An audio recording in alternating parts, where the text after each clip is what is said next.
Make $1 million in your business does not make you greedy. In fact, when I made my first million in 36 months, I became even more generous. And then I made $1 million in 16 months. And this year I'm going to do it in 10. And I feel generous.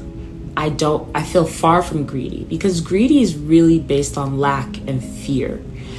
But if you want to make $1 million in your business, you have to think about why, and then what you are going to spend that money on, and then you think about what you need to do and who you need to hire to help you get there.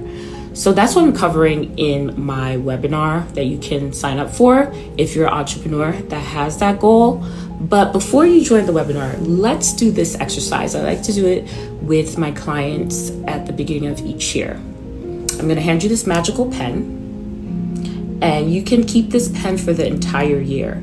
The only catch is that whatever you write with it will happen no matter what, with certainty. And you can only write 4 things down, 4 big goals that you want to accomplish this year. And you're going to spend 90 days on each goal. What are you going to write?